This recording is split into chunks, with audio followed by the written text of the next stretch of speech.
یا کسی ہسٹری کے کسی چیپٹر سے تجھے نہیں ملا ہے، بلکہ یہ دوپٹہ تجھے مصطفیٰ جان رحمت کی چوکھٹ سے دیا ہے۔ یہ سمجھاؤ بیٹیوں کو، خدا کی قسم کھا کے کہتا ہوں، جب بیٹیاں ننگے سر نکلنے لگتی ہوں گی نا تو مدینے والے کا دل دکھ جاتا ہوگا۔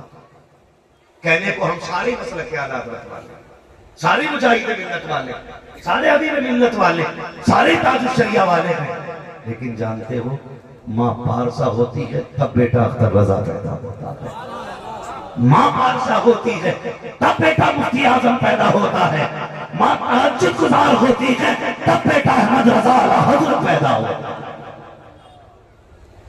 ہاں یہ مٹی کے بنائے ہوئے پتلے نہیں ہوتے ہیں کہ جیسا چاہا بنا کے سوار دیا۔ میں اکثر ایک بات کہتا ہوں، زمین اچھی ہوتی ہے تو فصل اچھی ہوتی ہے، مائیں اچھی ہوتی ہے تو نسل اچھی ہوتی ہے۔ اس لیے ماں کو اچھا بناؤ، اور تقریر کر کے نا، تقریر سن کے کہے گا دیکھ مولانا آیا تھا مراد آباد کا، بیوی سے ہی کہتا کہ پردہ کریے، اور بیٹی سے کوئی مطالبہ نہیں، کوئی مطالبہ بیٹی سے نہیں، سارے مطالبے بیوی سے۔ دوپٹہ نہ سرک جائے، گھر سے نہ نکلیو، یہ نہ کرنا وہ نہ کرنا۔ جب تک صرف بیٹیوں کو سمجھاؤ گے ہمارا معاشرہ بہتر، بیویوں کو سمجھاؤ گے ہمارا معاشرہ بہتر نہیں ہوگا۔ بیٹیوں کو سمجھانا شروع کر دو، ہر گھر کی بہو بہتر ہو جائے گی، ہر گھر کی بہو بہتر ہو جائے گی۔ اس لیے بیٹیوں کو سمجھانا شروع کرو۔ اور بیٹیوں سے میں ایک بات پوچھنا چاہتا ہوں، تم نے عید کی خوشی کے نام پر، بچی نے کہا ابا مجھے یہ والا جالی والا سوٹ چاہیے جس میں پورے بازو نظر آتے ہیں، دوپٹہ وہ چاہیے جن سے بالوں کی سیاہی تک نہ چھوٹے، ڈریس وہ فٹنگ کی چاہیے جس سے بدن کی پردہ داری نہ ہو۔ میری بہن، میری بیٹی، تجھے پتا ہے جب تیرے سر سے دوپٹہ سرکتا ہے تو آمینہ کا لال کا دل دھڑک جاتا ہوگا۔ تجھے پتا ہے تجھے کتنی عزت مصطفیٰ نے دی ہے۔ اسے پردے کو بوجھ نہ سمجھو، دوپٹے کو بوجھ نہ سمجھو۔ دوپٹہ غیرت ہے، دوپٹہ عزت ہے، دوپٹہ شان ہے، دوپٹہ شوکت ہے۔ تیرے سر کی چادر تیرے خاندان کا وقار ہے، تیرے گھر تیرے سر کی چادر تیرے باپ کی آبرو ہے، تیرے سر کی چادر تیرے بھائی کی عزت ہے۔ اسے سرکنے نہ دینا۔ تجھے اگر یاد نہیں تو یاد دلا دو، ہماری بہن بیٹیوں کی آبرو کا عالم تو یہ تھا، انہیں پیر کی جوتی سمجھا جاتا تھا، کوئی عزت دینے والا تیار نہ تھا، کوئی گھر کے اندر رکھنے کو تیار نہ تھا۔ ماں یہاں تک کہ بیوہ ہو جاتی تھی تو اپنے بھی بیٹے بازار میں بیچ دیا کرتے تھے۔ اے ماں تجھے تو رحم آنا چاہیے، تجھے تو مصطفیٰ کا فرمان یاد ہونا چاہیے۔ جب تجھے بیٹے بازاروں میں بیچ رہے تھے تب زہرا کے بابا نے تجھے عزت دی تھی۔ اے بہنوں تمہیں خیال ہونا چاہیے، جب بھائی تم سے منہ موڑ لیتے تھے تب میرے نبی نے عزت دی تھی۔ اے بیٹیوں تمہیں یاد رہنا چاہیے، جب تمہیں زندہ دفن کیا جا رہا تھا، تمہارا ہی باپ زندہ دفن کرتا تھا، تب میرے نبی نے بیٹی کو سینے سے لگا کے کہا تھا میری فاطمہ میرے جگر کا ٹکڑا ہے۔ اس دن سے تمہیں عزت مل گئی ہے۔ تاریخ اٹھا کر کے جو دیکھو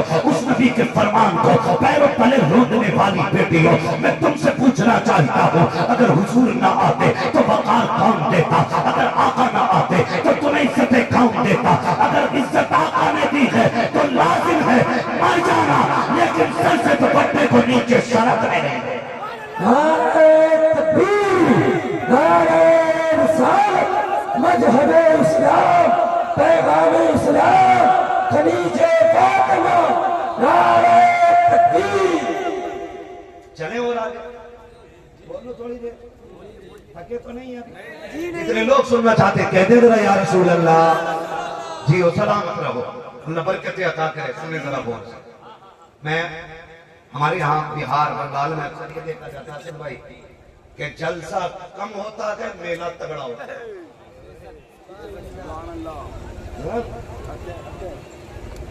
جلسہ چھوٹا ہوتا ہے، میلہ وہ تگڑا ہوتا ہے۔ زیادہ تر بھیڑ میلے میں رہتے ہیں، لیکن میں مبارک بات پیش کرتا ہوں، یہاں زیادہ بھیڑ جلسے میں نظر آ رہی ہے، زیادہ بھیڑ جلسے میں نظر آ رہی ہے۔ پتہ چلا دنیا والے جلسے میں کم آئیں گے، دین والے جلسے میں زیادہ آئیں گے۔ اللہ آپ کو سلامت رکھے، اللہ کرے یہی اصول قائم رکھے، اور خدا کرے ایک دن یہ جلسوں سے میلوں کی دکانیں ختم ہو جائیں، ختم ہونی چاہیے بالکل۔ اس میں سوائے بدتمیزی اور تماشوں کے کچھ نہیں۔ لوگ کہتے ہیں مولویوں کا ذہن خراب ہوتا، بیٹے مولوی کا ذہن صاف ہوتا، اس لیے صاف بات کہتے ہیں۔ ہاں، ان سے ماحول معاشرہ خراب ہوتا ہے ان چیزوں سے۔ دنیا میں سب سے اچھی جگہ کون سی ہے؟ سارے بولیں زور سے، مسجد ہے نا، اور سب سے بری جگہ بازار۔ سارے بولیں کیا ہے؟ یہ پیچھے والے کیوں نہیں بول رہے بھائی؟ دکان اپنی بھی ہے کیا؟ سب سے بری جگہ بازار ہوتی ہے، اور سب سے اچھی جگہ مسجد ہوتی ہے۔ اب مجھے بتاؤ تمہارے یہاں عورتیں مسجد میں نماز پڑھنے جاتی ہیں؟ شک ہو رہا ہے کہ کچھ لوگ ایک دوسرے کا منہ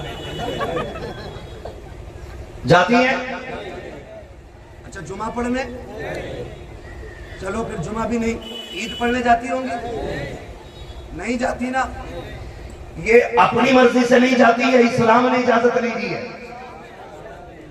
زور سے، کس نے نہیں دی ہے؟ یہ پیچھے والے لوگ مجھے ان سے ڈر لگ رہا ہے، یہ بول کیوں نہیں رہے؟ اگر میری بات سمجھ پا رہے ہیں تو بولیے۔ اپنی مرضی سے نہیں جاتی ہے، اسلام نے اجازت نہیں دی ہے۔ سارے بولے کس نے؟ اب مجھے بتاؤ، اسلام اتنی اچھی جگہ مسجد جہاں ہر وقت خدا کی رحمت برستی ہے، وہاں جانے کی اجازت کیوں نہیں؟ صرف اس لیے کہ اگر مرد عورتوں کا اختلاط ہوگا تو وہاں گناہ کا شائبہ ہے، گناہ ہو سکتا ہے، خطا ہو سکتی ہے۔ اگر گناہ ہوا، اگر کوئی بیٹی کسی عیب سے منسوب ہو جاتی ہے تو بیٹی کی آبرو چلی جائے گی۔ اس لیے اسلام کسی بیٹی کو مسجد میں جانے کی اجازت نہیں دیتا۔ مجھے پتا جس اسلام کو بیٹی کی آبرو اتنی پیاری ہے کہ مسجد میں نہیں جانے دیتا، وہ کسی میلے بازار میں بیٹی کو جانے کی اجازت کیسے دیتا؟ اپنے ماری گئی ہماری لیے میلے میں چل لیے نہیں مولانا، یہ دن نہیں چھوڑیں گے، سال میں ایک ہی بار جلسہ ہوتا، ورنہ گڈو کی امی پورا سال تانے دیں گے۔ موت بھی ایک ہی بار آنی ہے، دوبارہ لوٹ کے نہیں آنا ادھر پھر۔ سمجھ گئے نا میری بات؟ ایک ہی بار مرنا ہے، ایک ہی بار مرنا ہے۔ مرنے سے پہلے تیاریاں کر لو، مرنے سے پہلے۔ بہن بیٹیوں کو حیا کی تعلیم دو، حیا کی تعلیم، حیا کی تعلیم۔ اور ہماری بہن بیٹیوں کو نا مردوں سے زیادہ بڑھ چڑھ کے حضور سے پیار کرنا چاہیے، مردوں سے زیادہ۔ حالانکہ یہ ہمارا عقیدہ یہ ہے کہ ہمارے بدن پہ اتنے بال نہیں جتنے مدینے والے کے احسانات ہمارے اوپر ہیں۔ لیکن یاد رکھیے گا، آپ اگر اپنی زندگی کے بارے میں سوچیں گے، ہماری ماں بہن ہے تو انشاءاللہ کبھی غلطی سے بھی دوپٹہ سر سے نہیں سکتے، کبھی نہیں سکتے۔ میری بہن میری بیٹیوں، اللہ توفیق دینا تو دعا مانگنا، مالک ہمیں کنیز فاطمہ زہرا بنا دے۔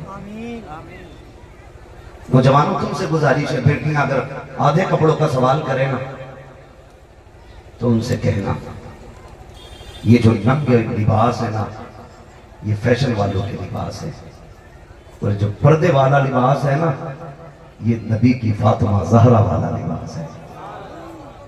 خالی حسین حسین کا نعرہ لگا لینا کافی نہیں ہے، بیٹیوں کو زینب بنانا پڑے گا، بیٹی کو زینب بنانا پڑے گا، ماں کو فاطمہ جیسا ہونا پڑے گا، تب مزہ آتا ہے حسین کا نعرہ لگانے کا، تب مزہ آئے گا کربلا والوں کا نعرہ لگانے کا۔ ہم نے غلطی کی، ہم نے بے پردگی کو عام کیا۔ عید کے دن سب سے زیادہ بے پردہ بیٹیاں نظر آئیں، دل دکھتا ہے، دل دکھتا ہے، ایسا لگتا ہے جیسے کہ اب غیرت کا مہینہ نکل گیا۔ اب شریعت کے جو اصول تھے رمضان کے بعد اٹھا لیے گئے، جو اب جو جس طرح چاہے جیے، نہیں، ہمیں ہر حال میں اپنے رب کے احکام کی پیروی کرنی ہے، پاسداری کرنی ہے۔ وعدہ کرو انشاءاللہ عید کے دن بھی بیٹیوں کو بے پردگی کرنے نہیں دیں گے. بولے انشاءاللہ, زور سے بولے انشاءاللہ. ہاں لیکن حالات یہ ہے کہ مرد بھی ادھر زیادہ جاتے ہیں جدھر لڑکیاں زیادہ آتی ہیں. یہ تو خود 2 رکعت پڑھتے ادھر کوئی سرک رہا ہے. نہ کرو ایسا, نہ کرو. ہر بندہ اپنے گھر پہ پابندی لگائے, بہن بیٹیوں کو شرافت کی تعلیم دے, پھر دیکھنا انشاءاللہ گھر میں برکتیں کتنی آئیں گی, گھر میں برکتیں کتنی آئیں گی.